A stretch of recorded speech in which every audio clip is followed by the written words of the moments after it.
With threats to our nation waiting around every corner, adaptability is more important than ever. When conditions change without notice, quick strategic thinking is crucial. And with obstacles consistently impending, determination is essential in overcoming them. It's this willingness, decisiveness, and resilience that sets Marines apart. With our fighting spirit, we don't just fight battles, we win them. Marines are the constant our nation counts on to fight the unknown. And through adaptable problem solving, we do just that. Learn more at marines.com. Getting engaged is a moment worth cherishing. A one-of-a-kind ring that you design at Blue Nile can help your love sparkle. Just choose your diamond and setting. When you've found the one, you'll get it delivered right to your door. Finding the right engagement ring can be nerve-wracking. At Blue Nile, you'll have the expert guidance needed and a diamond guarantee that ensures you're getting the highest quality at the best price. Cherish all of life's moments and save up to 30% at BlueNile.com. That's BlueNile.com. It is Ryan here, and I have a question for you. What do you do when you win? Like, are you a fist pumper, a woohooer, a hand clapper, a high fiver? I kind of like the high five, but if you want to hone in on those winning moves, check out Chumba Casino. At ChumbaCasino.com, choose from hundreds of social casino-style games for your chance to redeem serious cash prizes. There are new game releases weekly, plus free daily bonuses. So don't wait. Start having the most fun ever at ChumbaCasino.com. No purchase necessary. VGW. Void where prohibited by law. See terms and conditions. 18+. This is Anything But Footy. This is the podcast where we put the spotlight on Olympic and Paralympic sport. Now, Tokyo 2020 is looming. Stars will be born. Legends will be cemented. There will be blood. There will be sweat. There will be tears. There will be heartbreak and drama. We will witness iconic medal moments. Another chapter in sporting history will be written in around about 1 year's time. And you will hear all the build-up to Tokyo 2020 on Anything But Footy. And on the agenda on this podcast, we've got athletics, we've got marathon, we've got hockey, we've got tennis, and, of course, we'll be talking about Caster Semenya. I'm Michael. And I'm John, and we'll also be on the finish line of the Tour De Yorkshire. Marianne Vos looks across over her shoulder. She goes across the finish line. She is the winner of Stage 2. She is the Queen of Yorkshire. Caster Semenya, of course, has been the biggest sports story of the week, and we've been reading plenty of your opinions. You can always get in touch with us on Twitter, on Facebook, on Instagram, on YouTube, and you can drop us an email as well. anythingbutf@gmail.com. Please like, please download, please share, please rate the podcast as well. You can find it through your usual podcast providers, iTunes, Spotify, wherever you listen to your podcast, you will find Anything But Footy. And let's start in Doha and the Diamond League meeting and Caster Semenya. She won the 800 metres race, but will it be the last time she wins on the track in such sensational style? I guess the first thing to say, my first observation about the week and Caster Semenya, is that this is an incredibly emotive, difficult, complicated topic for discussion. We've heard plenty of opinions during the course of the week, and it's all about the IAAF and the Court of Arbitration of Sport. And this week, the CAS, the Court of Arbitration of Sport, upheld an IAAF decision that says that athletes like Caster Semenya and others will have to reduce testosterone levels. They produced a 165-page report. 3 judges sat across this for 2 months, and the regulations came into effect virtually immediately. Now, the IAAF said this wasn't about Caster Semenya, but, well, it's very difficult to get away from the fact that the double Olympic gold medalist and the 3-time world champion over 800 metres, the lady that's been unbeaten in the last 30 800-metre races that she's taken part in, will be the person that is most in the spotlight following this decision. So what it means, basically, is that athletes will have to reduce their testosterone levels, and they are being encouraged to take that suppression treatment as soon as possible. So yes, look, she appealed the decision by the IAAF to make her take drugs. Slightly ironic, but basically to lower her testosterone, which they say, and studies say, gives her an advantage. Now, we've known Semenya since before 2012, but haven't really read that much into it, didn't really know too much about it. I thought it probably would have been a bigger story in the 800 metres when she won that race at London 2012. But you know how we get caught up in our own stories, success, the British success, it all faded into the background. And likewise in Rio and again at London 2017, I think you actually interviewed her, Michael, and I can remember I did. saying, as I was working for LBC and Heart, you know, my listeners trainers aren't interested in her. I'm not going to do an interview with her. Frankly, they are now. But I had two questions from this case that I wanted to kind of get the answer to, and had to do a bit of digging around to try and find them out. And, you know, when this story broke, and you did a brilliant piece on TalkSport 2 and explained everything that had happened, I think I kind of WhatsApped you straight away and said, look, I've got two questions which I really think we need to find out for our podcast. And one of them is a big question, and it's really difficult. You know, we're talking about personal issues here, and it is a really tough conversation, as you rightly say. You know, a lot of respect for Semenya. You know, but these questions had to be asked. Was she female or male? And how many people does this affect? You know, is it true that, as some are claiming, that it's just about Semenya? And could it be a racial slur against her? So I did a lot of reading, and frankly, it's really difficult to find out the answers. And when it was first reported, the BBC said that she was intersex. They called her intersex. Now, frankly, again, I didn't really know what that meant. And so, I had to try and find out what that meant.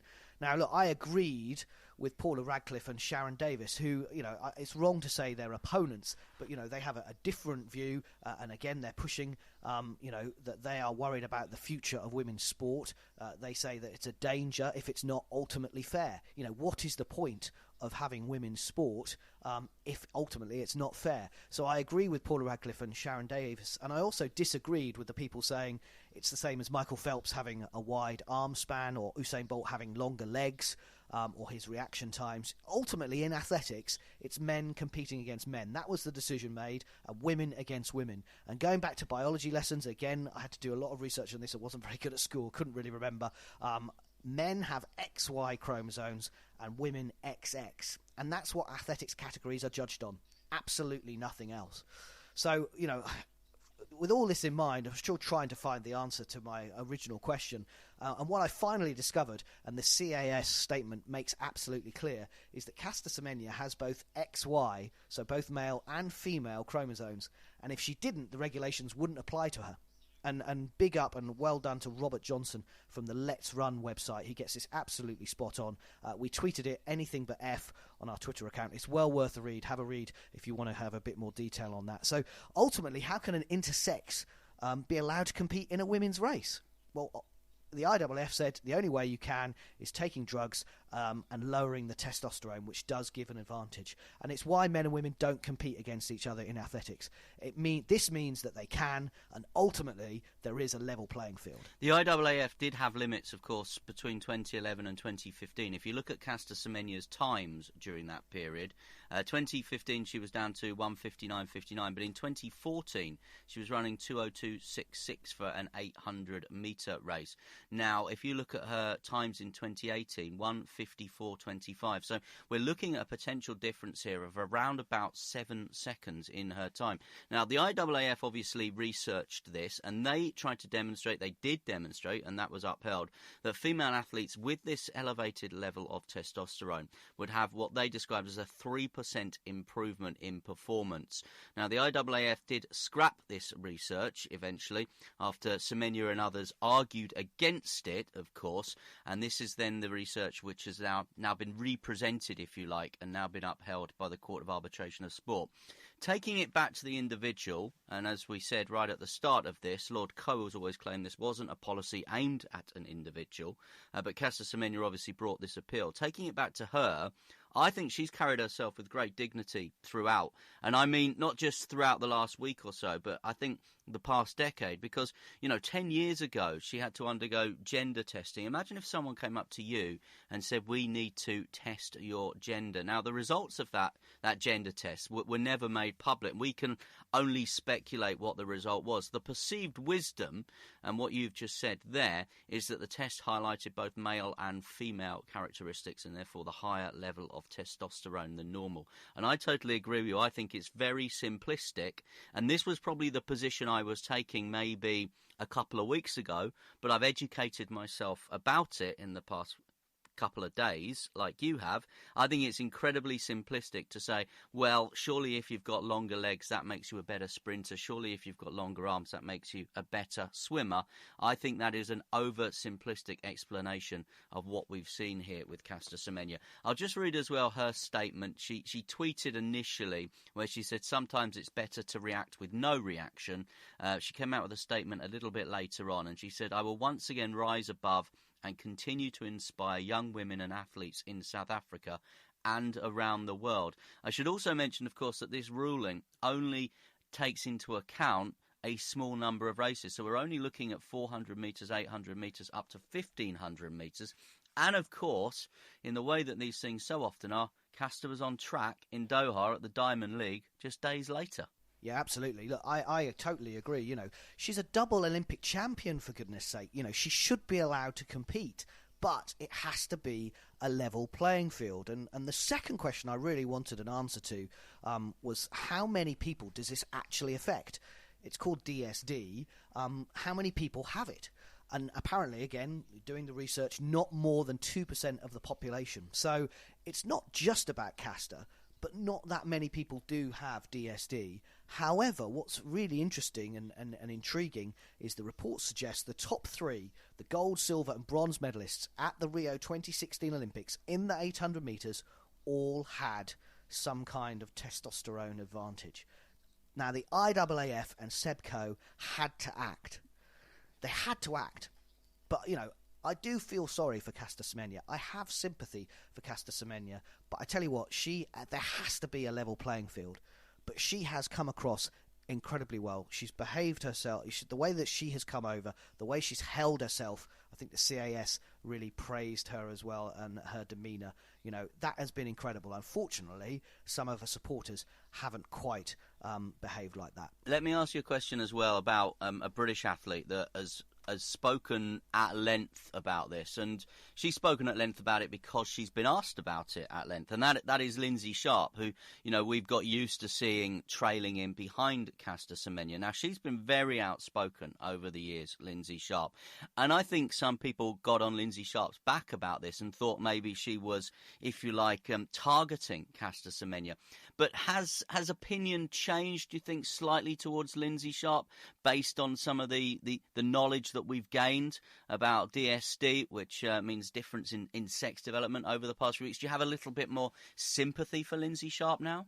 No, look, I'll be really honest. She's not one of my favourite athletes, and you know, we've spent many a time in a mix zone, Michael, and we've talked about it on Anything But Footy before. And you know, I often say to you, look, I really can't be bothered to interview her because she's just miserable. And you know, in those mix zones, interviewing after a win is bad enough. Trying to get you know, words or more than 2 words from anyone after a defeat or a performance they're not very happy with is near impossible. So look, I've probably spoken to her once or twice, but the fact that her and her family have had reported death threats, or the abuse that she gets for complaining about the advantage of Semenya. You know, I've seen on social media, you know, she finished 6th in Rio, and we talked about those 3 medal cases there, or 8th in Doha this week, and people saying, well, you've only finished 5th, or you only finished 7th, how can she affect you? And the abuse that she's got over social media.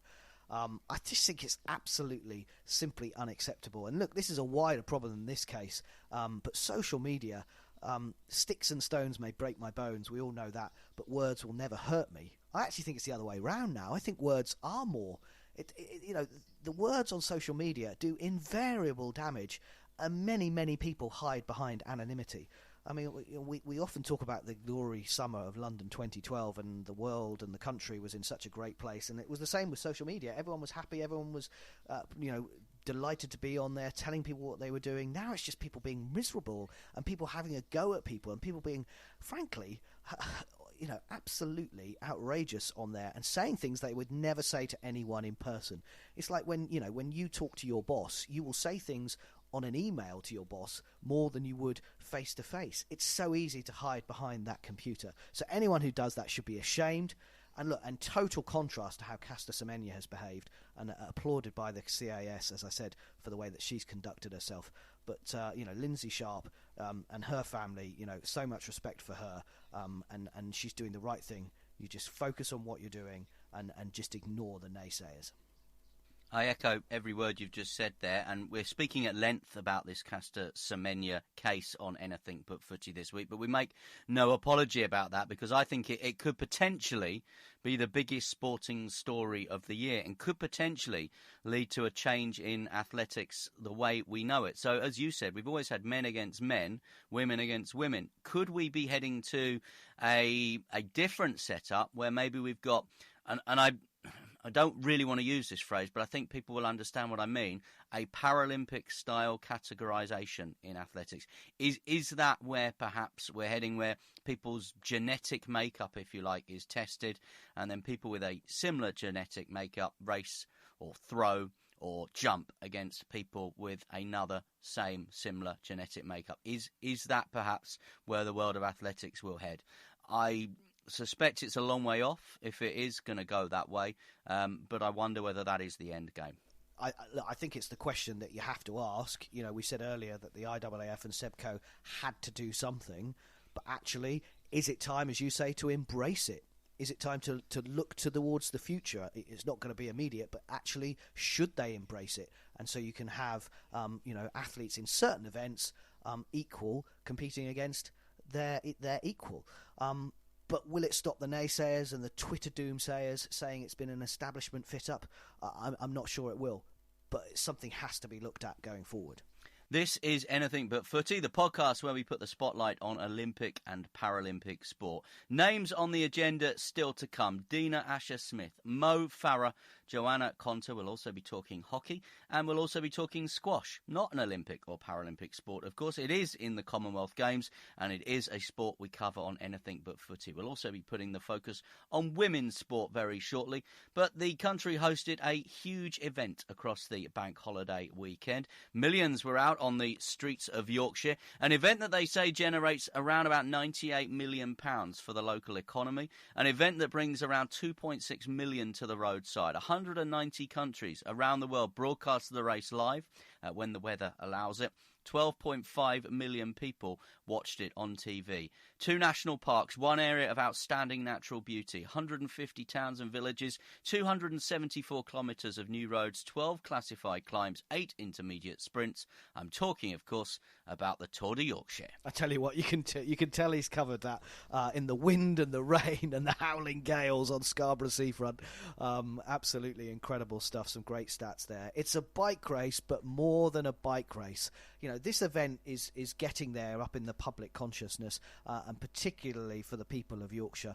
You know, we all thought it would be a race dominated by the start and the launch of Team Ineos replacing Sky, the 4-time Tour de France winner Chris Froome riding. We knew it would be live on ITV4 all day. You know, maybe moving forward it needs to see if ITV can move it onto one of their main channels. But both the men's and women's race on the same course, the same prize money. A local favourite, Lizzie Dinan, trying to win the race for a second time, literally months after giving birth to her first child. And as you say, so many people lining the route, 1.9 million lining the route, 800,000 on the last day alone. And congratulations to Team Ineos. They did win it for the first time, but it was Chris Lawless, not Chris Froome, who became the first British man to win the Tour de Yorkshire in its 5th staging, with a 2-second cushion over defending champion Greg Van Avermaet, and fellow Ineos rider Eddie Dunbar in 3rd.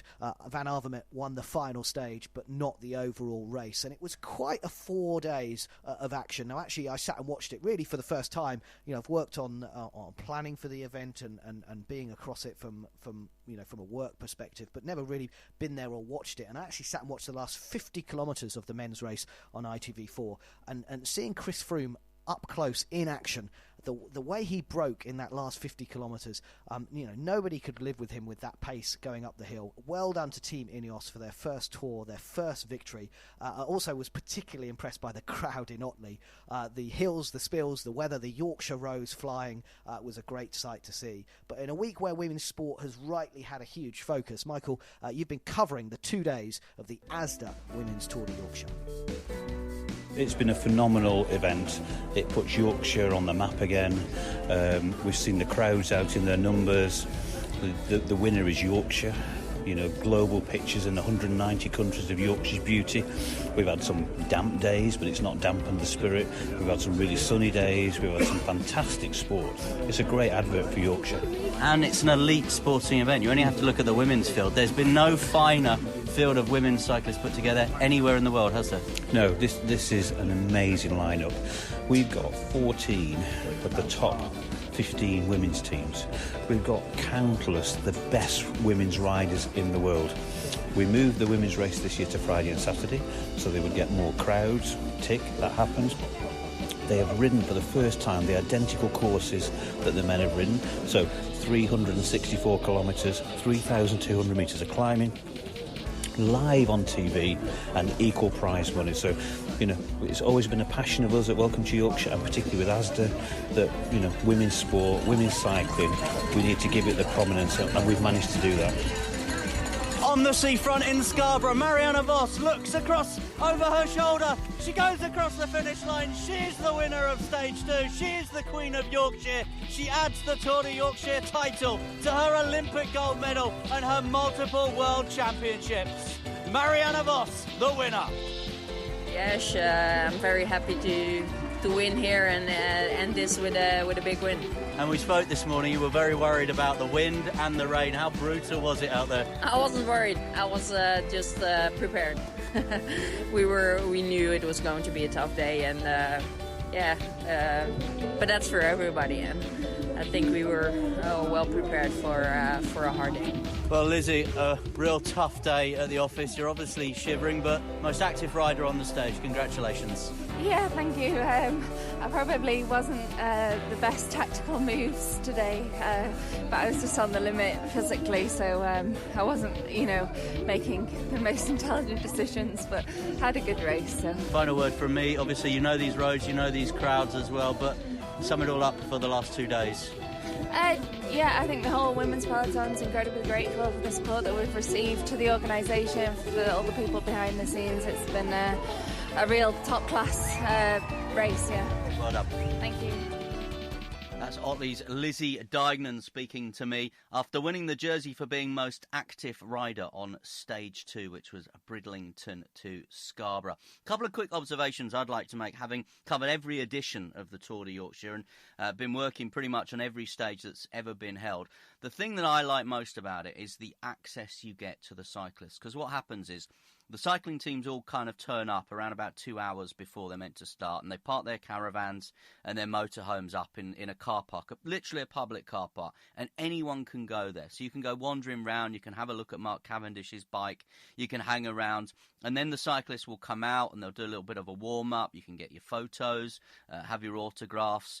They will wander around. Some of the less high-profile cyclists will wander around a little bit more. People like Mark Cavendish might hide out in their coach a little bit more. Then they have to cycle from where that car park is and where all the motorhomes are lined up. People like Lizzie Deignan and Anna van der Breggen and multiple world champion like Marianne Vos, who we just heard from there. Then they have to cycle up to the start where they get introduced onto the stage, and then they have to hang around on the start line. And from a media point of view, it's fantastic because you have access to go and hang around on the start line with them. So they're there for about 10 or 15 minutes waiting for the race to start, and you can just wander up to these multiple world champions, Olympic champions, and you can say, any chance of a quick interview? It's the equivalent of walking out with Harry Kane at Wembley alongside him and the mascot just before kickoff, and as they're doing their little warm-up and the captain's in the centre tossing the coin, of sidling up to them and going, here, Harry, couple of words for radio, please. That is the equivalent that you get at the Tour de Yorkshire,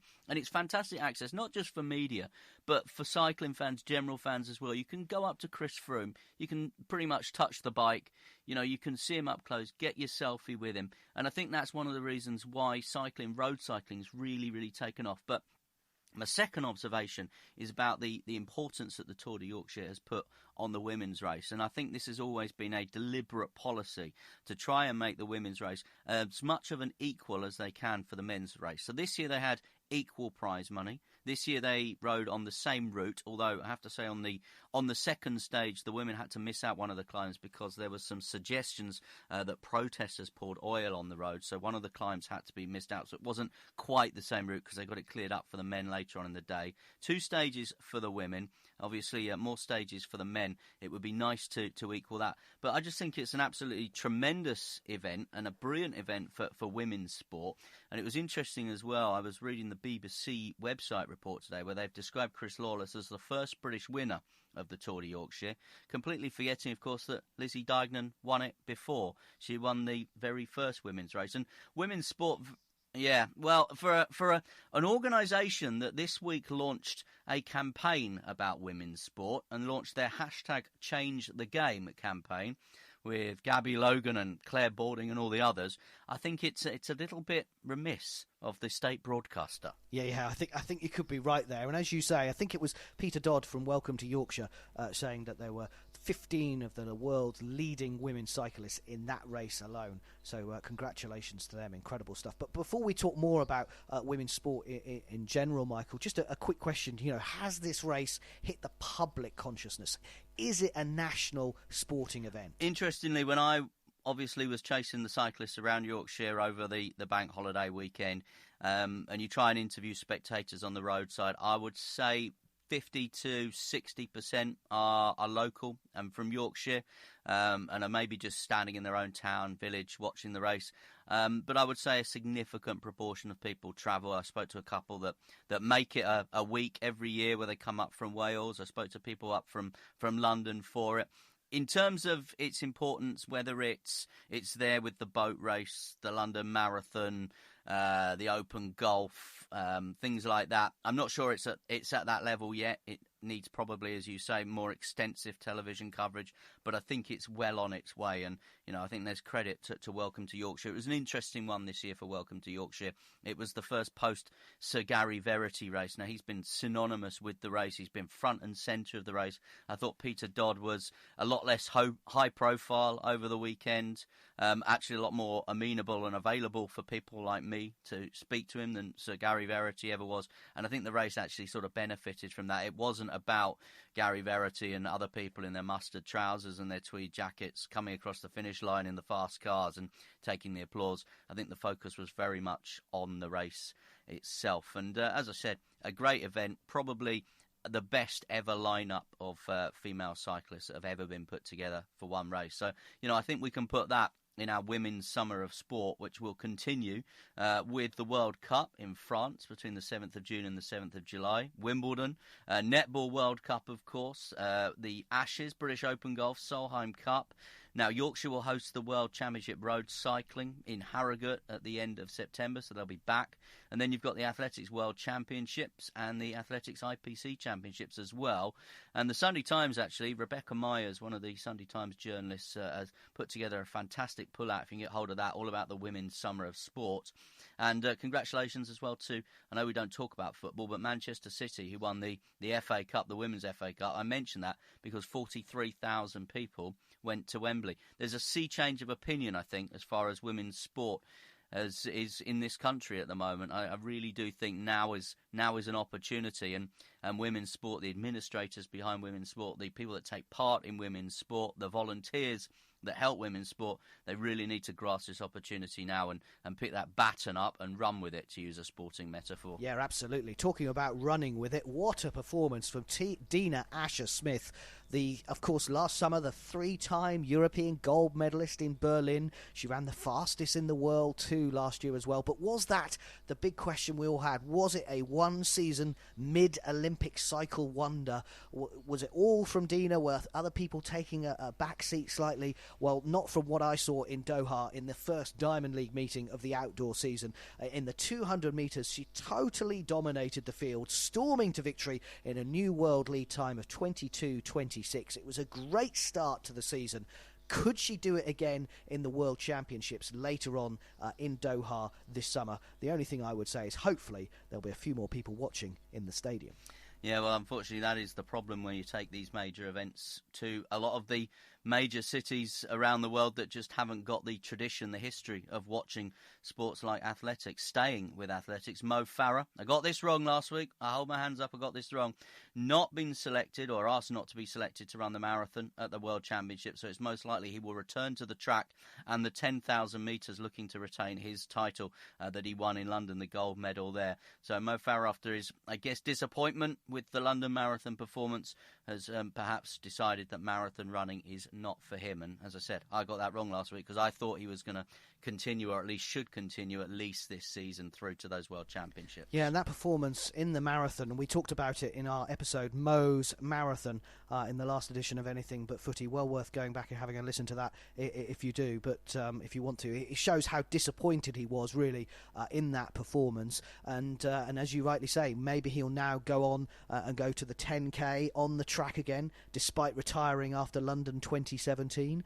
We will wait and see whether that happens. Quick word on Callum Hawkins and Charlotte Purdue, who earned selection for the men's and women's marathons at the World Championships in Doha, following their best performances in London. And Dewey Griffiths and Tish Jones also selected as well. Talking of team selections, British Swimming have named 24 swimmers for the now-to-be staged in London World Para Swimming Championships in September. Alice Tay, Maisie Summers-Newton and newcomer Rhys Dunn all broke world records up in Glasgow to secure their selection for London 2019.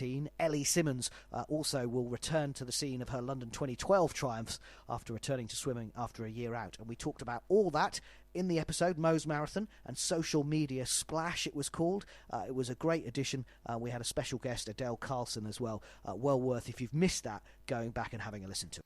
Quick mention for squash. England's men have won the European Team Championships in Birmingham. England's women lost the final to France. Scotland's women came fourth. Britain's women's hockey team currently 8th after another defeat in the International Pro League at Lee Valley Hockey Centre in the Olympic Park. The Olympic champions were beaten 2-1 by China. The last time they lost to the opponents was way back in London 2012. Laura Unsworth won her 100th cap, but not much to cheer. Hangover, retirements, injuries, all impacting ahead of a successful defence of the title in Tokyo 2020. Just how difficult is it to attain an Olympic gold medal? Yeah, Great Britain's men lost a shootout to Spain. And we have a double header of fixtures to look forward to now. Belgium and Argentina for the women later on in May. The men also playing later on in May as well in the FIH Pro League Hockey. And Joanna Konta returning to the form of 2017. Of course, she reached the semis at Wimbledon way back then. She made her first ever clay court final on tour, losing the Moroccan Open final, unfortunately. But after that Fed Cup win and starting work with a new coach in October, maybe looking good for the British number one again and the two-time Grand Slam semi-finalist, with Wimbledon just a matter of weeks away.